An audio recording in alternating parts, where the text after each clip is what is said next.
Welcome my dear student, welcome to my channel physics bench zone.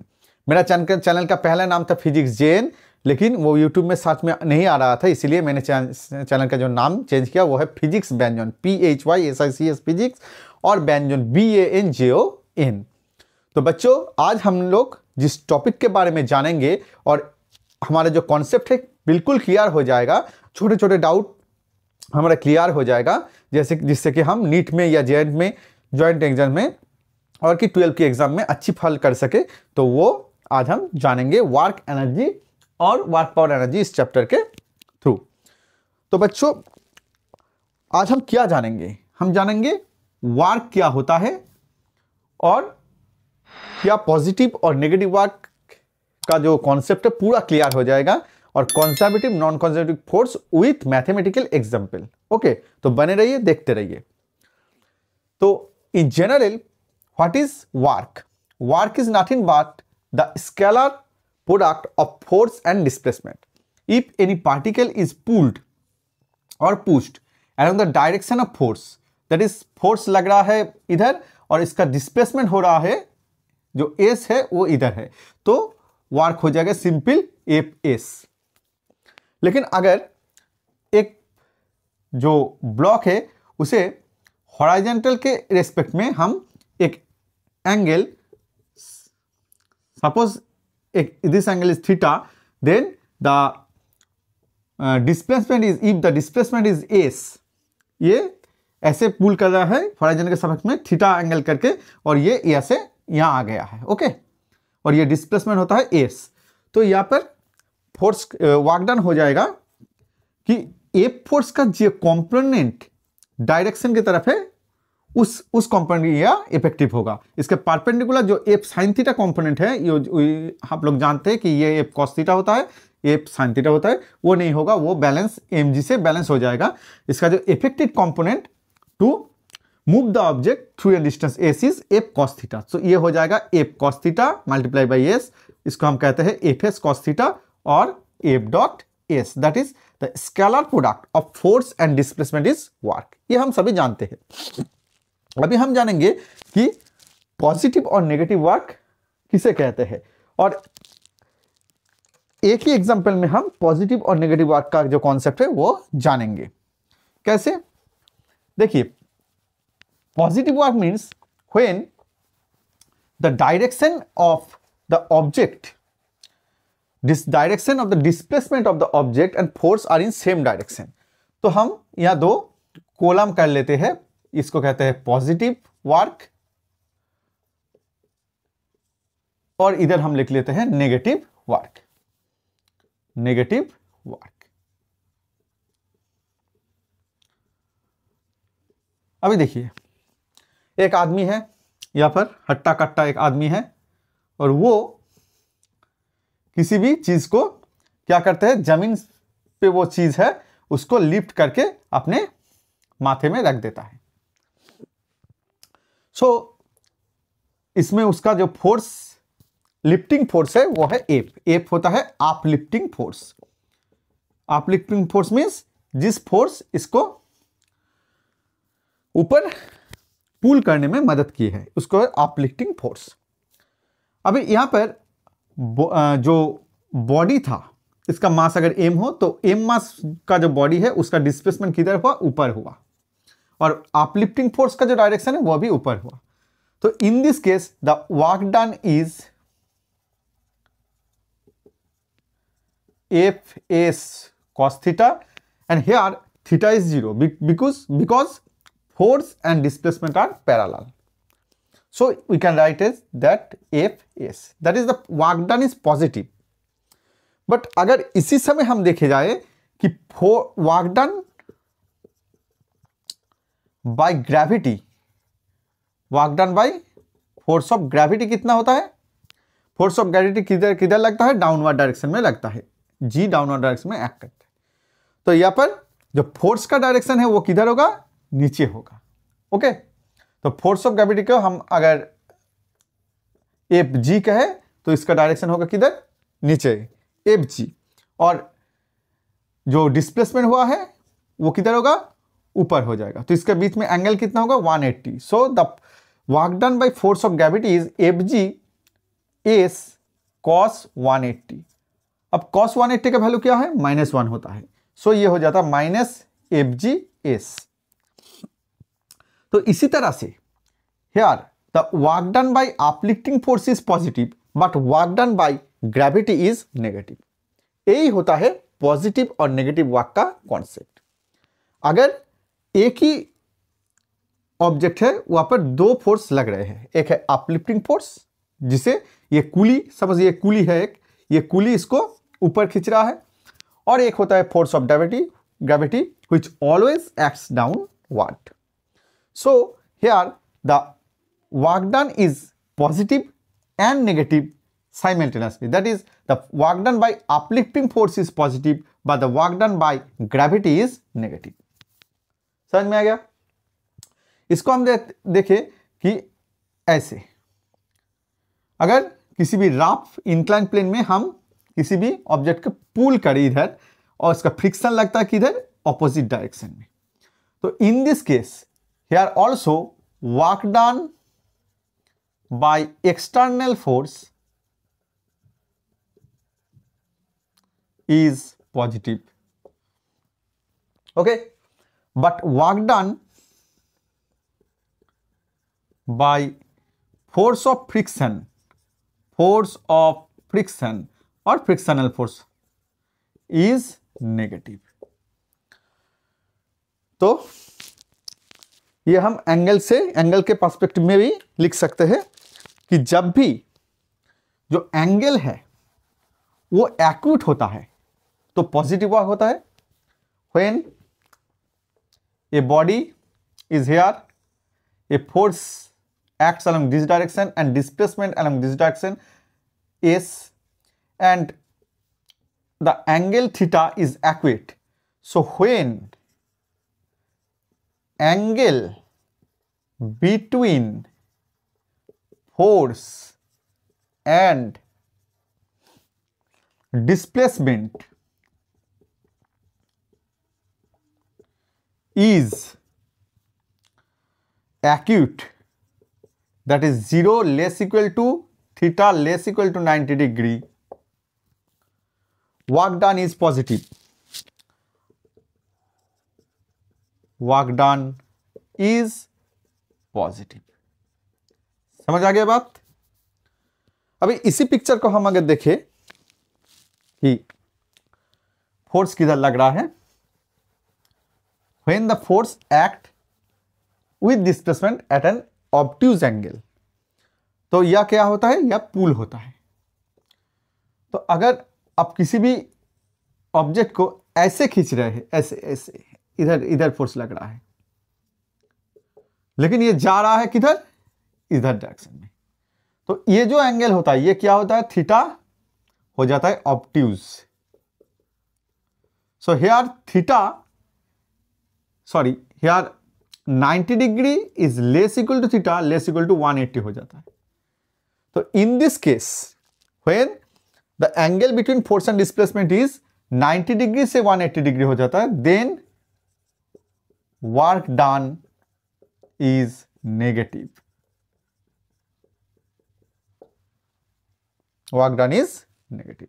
Similar force हो जाता है कि अगर आप किसी भी स्प्रिंग को अगर पुल करें तो जो स्प्रिंग फोर्स लगता है, अगर कोई भी स्प्रिंग है यहां पर, अगर मान लो कोई भी स्प्रिंग से कोई भी बॉडी अटैच है, ये वॉल है,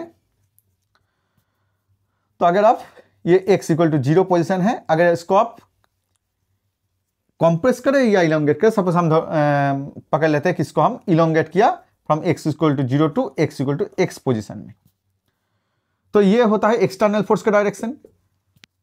लेकिन ये एक्सटर्नल फोर्स अगर स्प्रिंग में आप देते हो, किसी भी बॉडी को जो स्प्रिंग से अटैच है उसको आप इलोंगेट करें, तो इसका अंदर, स्प्रिंग का अंदर एक ऑपोजिट रिएक्शन फोर्स क्रिएट होता है जिसको हम कहते हैं रेस्टोरिंग फोर्स।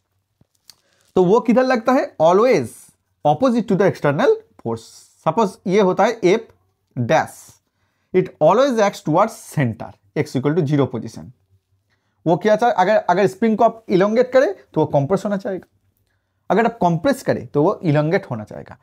तो इधर जो डिस्प्लेसमेंट है ऑब्जेक्ट का और रेस्टोरिंग फोर्स है, ये always acts opposite direction, so here the force is negative हो जाता है। तो ये होता है पॉजिटिव और नेगेटिव फोर्स का कॉन्सेप्ट। तो हमें अगर वर्क डन पॉजिटिव और नेगेटिव समझ लेना है तो समझना होगा कि किस फोर्स एक्ट कर रहा है, ना कि हम फटक से बोल दिया कि पॉजिटिव वर्क या नेगेटिव वर्क। इसमें फोर्स का जो गुरुत्व है, इंपॉर्टेंस है, वो बहुत ही ज्यादा होता है कि वर्क डन पॉजिटिव है या नेगेटिव है। हमें बता दीजिए कि किस फोर्स ने किया।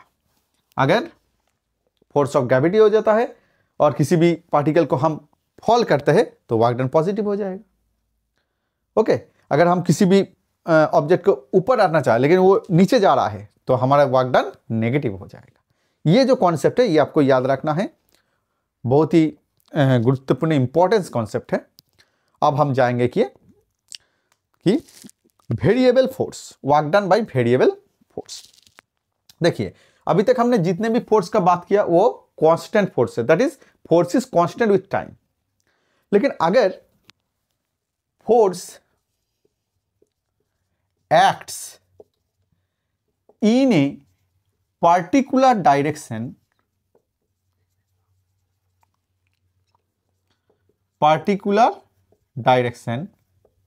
but its magnitude changes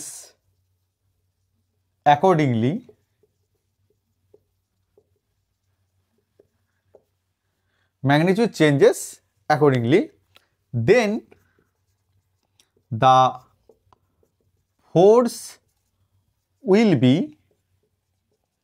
variable force। Variable का मतलब क्या होता है? जो चेंज होता है, वेरिएबल फोर्स। तो अगर किसी भी फोर्स जिसका डायरेक्शन है एक तरफ लेकिन वो चेंज होता है, उसको हम कहेंगे वेरिएबल फोर्स। कैसे होता है ये वेरिएबल फोर्स का कॉन्सेप्ट क्या है? देखिए, अगर हमें वर्क डन निकालना है वेरिएबल फोर्स के अंदर, तो सपोज हम एफ फोर्स वाई एक्सिस और एक्स एक्सिस चूज कर लेते हैं, दो परपेंडिकुलर एक्सिस। अगर किसी भी पार्टिकल ए पॉइंट से बी पॉइंट जाता है, समझ लीजिए बात को, ए पॉइंट से बी पॉइंट, तो यह हमें फोर्स और वर्क डन निकालना है, वर्क डन निकालना है। तो हम यहां पर ए पर डी एक्स करके वर्क डन नहीं निकाल सकते हैं, क्योंकि यह फोर्स जो है ये वेरिएबल फोर्स है, ना कि कांस्टेंट फोर्स। तो इसमें हमें निकालने के लिए हमें क्या करना पड़ेगा? इंटीग्रेशन करना पड़ेगा। इंटीग्रेशन किस केस में आता है? जब कोई वेरिएबल चीज होता है या कोई बहुत ही बड़ा क्षेत्र है, वहां पर हमें उसका एरिया निकालना है। समझ गया बात में? तो हमें क्या करना पड़ेगा? एक छोटा सा जो टुकड़ा है उसका एरिया निकालना है, फिर इंटीग्रेशन करता है। ये फिजिक्स का रूल है। ओके, तो अभी हम देखें कि ये जो ए टू बी टू कोई भी पार्टिकल ए से बी तक जाएगा। सपोज इस पोजीशन में वो x equal to x1 position से स्टार्ट कर रहे हैं और उसका जो फाइनल पोजीशन है वो क्या है? x equal to x2 position. अभी इसका बीच में कोई भी ऐसा पॉइंट है जिसमें हम एक छोटा सा शेडेड एरिया ले रहे थे जिसका विड्थ है dx। क्या विड्थ है? dx। सपोज जीरो से, ओरिजिन से ये dx का जो शुरू हो रहा है वह है वो डिस्टेंस है x, और यह से ये dx का जो शेष है वो हो जाता है x plus dx। So the elementary work done, elementary means सिर्फ ये dx एरिया और dx जो डिस्प्लेसमेंट उसके लिए work done. Elementary work done dw is f dot dx, क्योंकि अगर x पोजीशन से x प्लस dx जाता है तो उसका डिस्प्लेसमेंट क्या होगा? x plus dx minus x, that is dx। So f dot dx। Therefore total work done कितना होगा? टोटल वर्क डन w होता है, क्या हो जाएगा? Integration of dw। अभी इंटीग्रेशन का लिमिट क्या है? x1 से x2 तक, f डॉट dx ये हो जाएगा। F dot D x. ये हो जाएगा हमारा टोटल वर्क डन का वैल्यू। समझ में आएगा भाई? अभी अगर ये एक्स डायरेक्शन में नहीं है, आप कह रहे हैं कि सर आपने तो वन डायमेंशनल मोशन लिया है एक्स डायरेक्शन में, ये तो सभी डायरेक्शन में हो जाता है, तो उसके लिए हमें क्या करना पड़ेगा, ये एफ डॉट डी एक्स के बदले हमें क्या करना पड़ेगा कि एफ डॉट डी आर को लेना पड़ेगा। अभी एक्स का जो 3 डायमेंशनल वैल्यू है वो आप ले सकते हैं, एक्स एफ को हम कहते हैं F X I cap, F Y J cap and F Z K cap. Okay, and D R का जो वैल्यू है क्या होता है, D X I cap plus D Y J cap plus D Z K cap. अभी कर दीजिए dot product इसका एफ डॉट डी आर और इसका इंटीग्रेशन कर दीजिए। ऐसे हम क्या करेंगे, टोटल वर्क डन निकाल सकते हैं। दूसरी केस में अगर एफ कांस्टेंट है तो भी हम ये चीज निकाल सकते हैं। हम एक प्रॉब्लम कर लेते हैं छोटी सी, जिसके आपके कॉन्सेप्ट क्लियर हो जाएगा। तो ये लिख लीजिए और हमें प्रॉब्लम है। सो अगर हम समरी करें इसका कि एक लाइन में बता दीजिए सर कि work done by variable force क्या होता है। Work done by variable force होता है कि area under the curve, area under apex curve. अभी ये होता है एपेक्स कर्व, ये होता है एपेक्स कर्व। इसका एरिया क्या हुआ, ये टोटल एरिया हुआ। तो इसका जो इंटीग्रेशन है वही है तो है work done by variable force. अभी देखिए हम न्यूमेरिकल करेंगे तो आपको बात पूरी तरह से समझ में आ जाएगा। लिखिए, खाता पेन निकालिए और इसको लिखिए।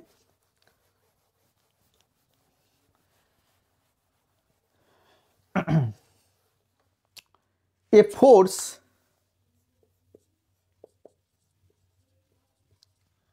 acts on a body if, इसका वैल्यू दिया गया है -6x³ आई कैप न्यूटन। ये एक फोर्स लग रहा है, acts on a body to move it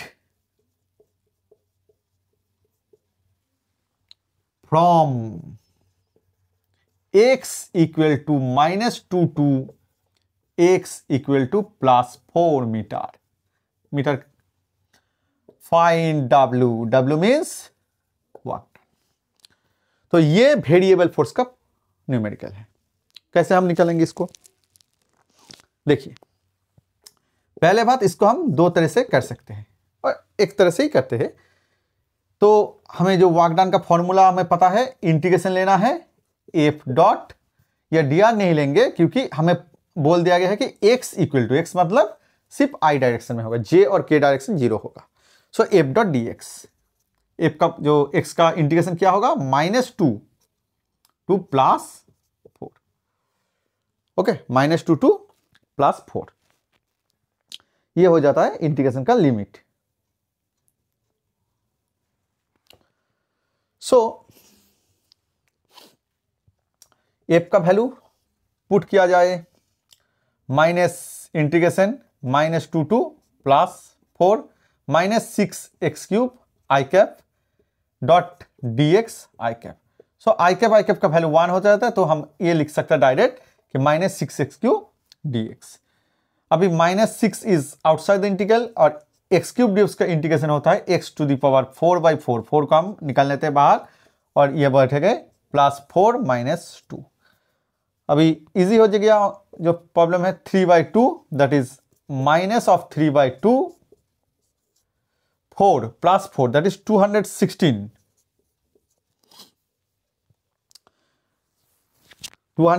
minus of -2⁴, ये भी प्लस होगा, +16।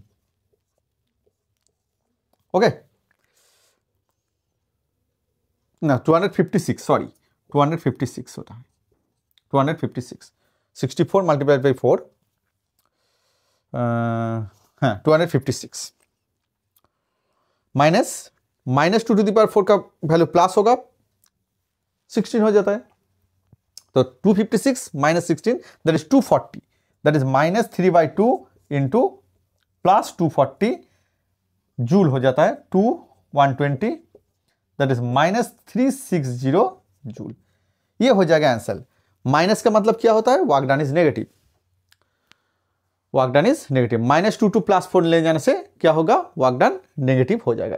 तो ये ऐसे हम क्या कर सकते हैं, निकाल सकते हैं वेरिएबल फोर्स के अंदर वर्क डन का कैलकुलेशन। समझ में आ गया।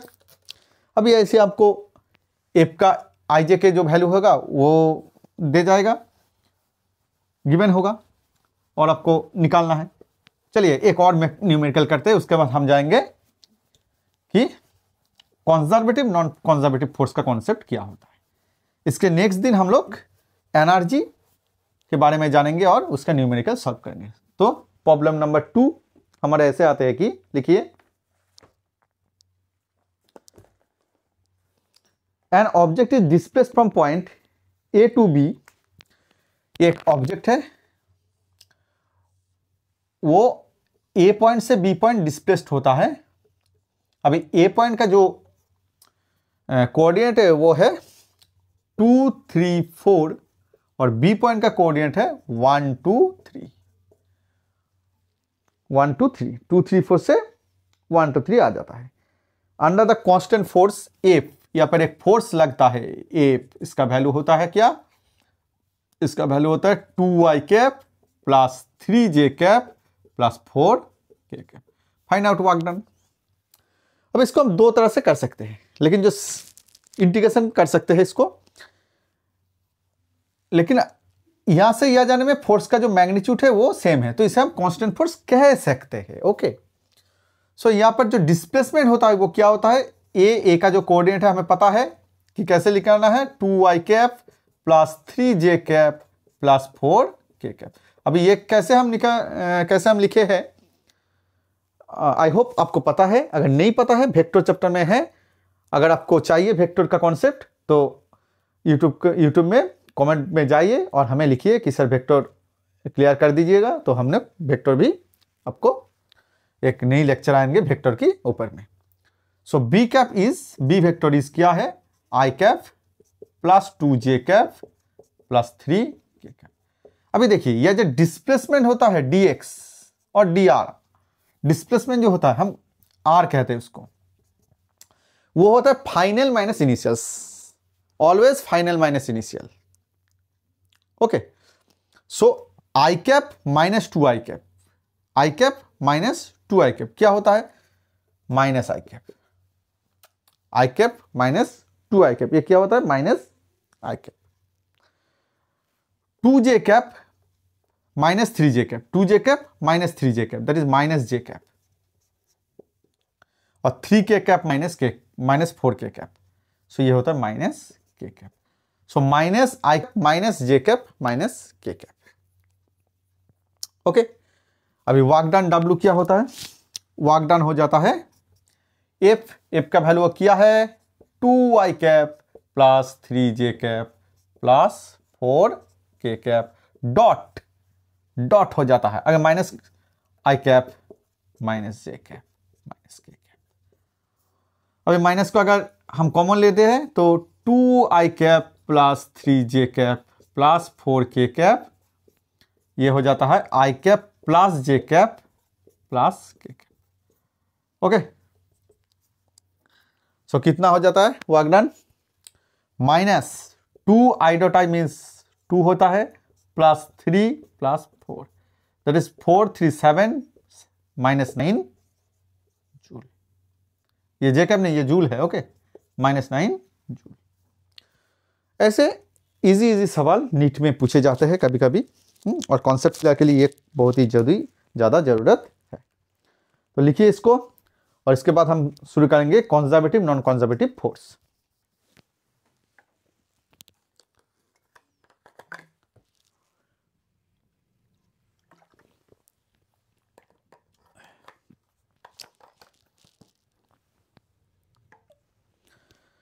कंजर्वेटिव और नॉन कंजर्वेटिव फोर्स का जो नीट में और जेई में उससे बड़े सारे सवाल नहीं आते, लेकिन उसका कॉन्सेप्ट आपको याद रखना है। किसी भी फोर्स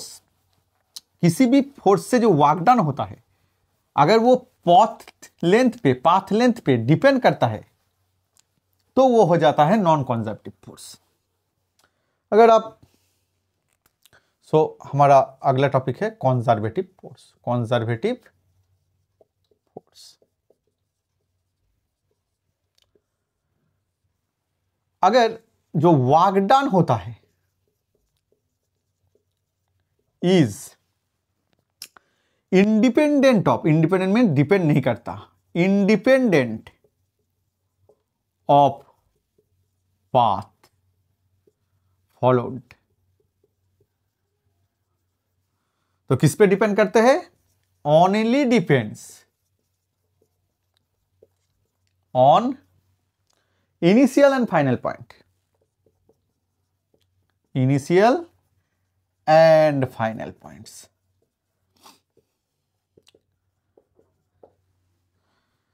ओके, देखिए अगर ए और बी 2 पॉइंट है, अभी एक ऑब्जेक्ट का हम कंजर्वेटिव फोर्स के अंडर में ए से बी ऐसे ले जा सकते हैं, सीधा ले जा सकते हैं।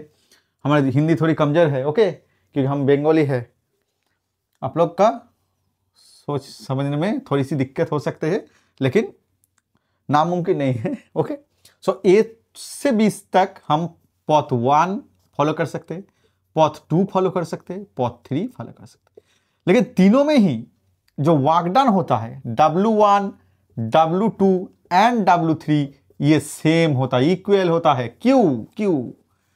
क्योंकि इसका इनिशियल और फाइनल पॉइंट सेम है। किस पथ में वो गया है, किस रास्ते से वो गया है, उसमें डिपेंड नहीं करता कंजर्वेटिव फोर्स में। समझ में आ गई बात? अभी देखिए,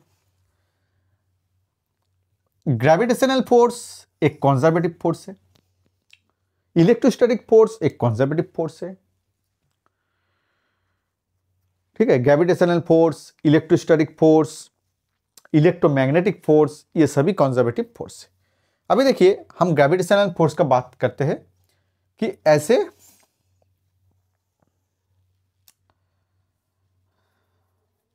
हम किसी भी जो एक ये ग्राउंड है, ये ग्राउंड है।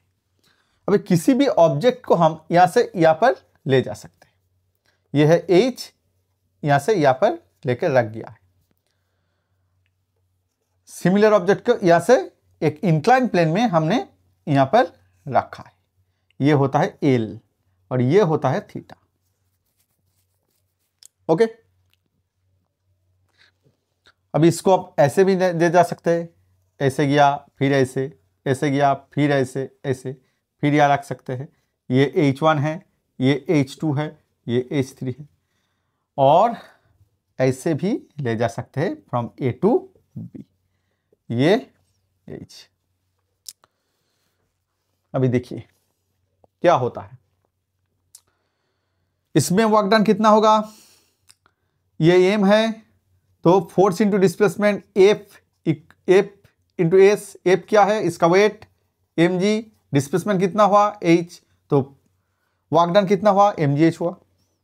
अब इसमें वर्क डन क्या है? Work done equal to mass कितना है? m, तो किसी भी मास का हम लोग जो न्यूमेरिकल सॉल्व किया है फ्रिक्शन में, इधर क्या फोर्स लगता है? इधर mg साइन थीटा लगता है ना। तो वर्क डन क्या है? mg sine theta into L. L क्या है? ये है। अभी ये अगर h हुआ तो h/l ये क्या हो जाता है? साइन थीटा हो जाता है। Okay, perpendicular upon hypotenuse sine theta. So l equal to h/साइन थीटा पुट कर दीजिए या mg साइन थीटा, और l के जगह हम पुट करते h/साइन थीटा। साइन थीटा कैंसिल हो जाता है mgh। देखिए सेम रिजल्ट आया है। अभी देखिए यहां पर जो टोटल वर्क डन कितना है, यहां से यहां तक क्या है? mgh1 या 0 है, या 0 मतलब वर्क डन बाय ग्रेविटी। अगर हम एक्सटर्नल फोर्स दे रहे तो यह होता है, लेकिन हॉरिजॉन्टल में वर्क डन 0 है क्योंकि इसका h 0 होता है। सेम हॉरिजॉन्टल में सेम जो इंक्लिनेशन होता है उसमें h 0 होता है, तो mgh1 प्लस 0, फिर MgH2 प्लस 0, MgH2 प्लस 0, फिर क्या होगा MgH3।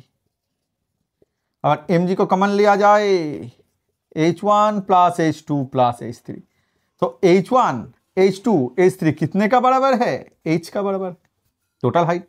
सो यहाँ पर भी वर्क डन हो जाता है MgH, और यह इंटीग्रेशन F.ds, इसका जो वैल्यू हो जाता है MgH ही आएगा। तो देखिए इन चारों केस में ही अगर ग्रेविटी की बात करें जो है कंजर्वेटिव फोर्स फील्ड, यहाँ पर path does not matter because initial and final point के ऊपर वर्क डन डिपेंड करता है। और यहाँ पर एक क्लोज पाथ में अगर A से B जाता है तो वर्क डन हो जाता है WAB, अगर B से A आ जाता है तो सेम वर्क डन हो जाता है लेकिन ऑपोजिट होता है, W माइनस WAB होता है। A से B जाएंगे WAB, B से A आएंगे तो वो हो जाता है माइनस WAB। सो जीरो हो जाता है क्लोज लूप पे। क्लोज लूप के अगर कंजर्वेटिव फोर्स फील्ड है तो अगर हम किसी भी पॉइंट में जाकर वहां पर आ जाता है वापस तो वर्क डन क्या हो जाता है, जीरो हो जाता है। यही एक खासियत है। अब हम जाएंगे नॉन कंजर्वेटिव फोर्स फील्ड में, लिख लीजिए इसको।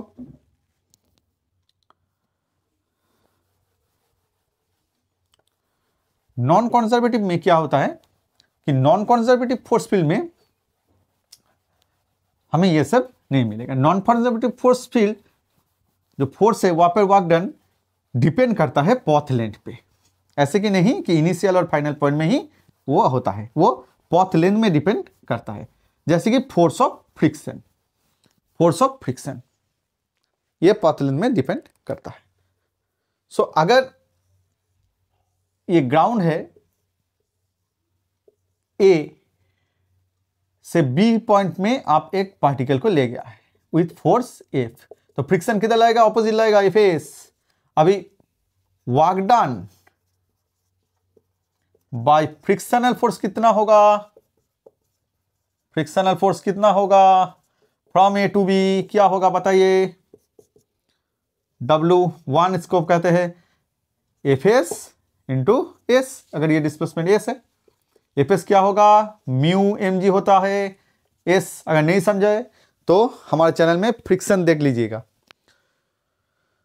Fs into mu mg S। अभी B से A, सो अगर वापस वर्क डन होता है W2 फ्रॉम B से A, तो A से B जाने में फ्रिक्शन फोर्स ऑपोजिट में लगता है किसके, डिस्प्लेसमेंट के, लेकिन B से आने में फ्रिक्शन फोर्स क्या इधर लगेगा, नहीं तो वो भी तो इधर ही लगेगा ऑपोजिट में, तो वो क्या हो जाता है, अच्छा ये होता है माइनस, बिकॉज ये negative force, negative work done है, तो W2 भी हो जाएगा नेगेटिव, क्योंकि दोनों केस में चाहे A से B जाओ कि B से A आओ, दोनों केस में ही फ्रिक्शनल फोर्स डिस्प्लेसमेंट का ऑपोजिट में ही एक्ट करता है।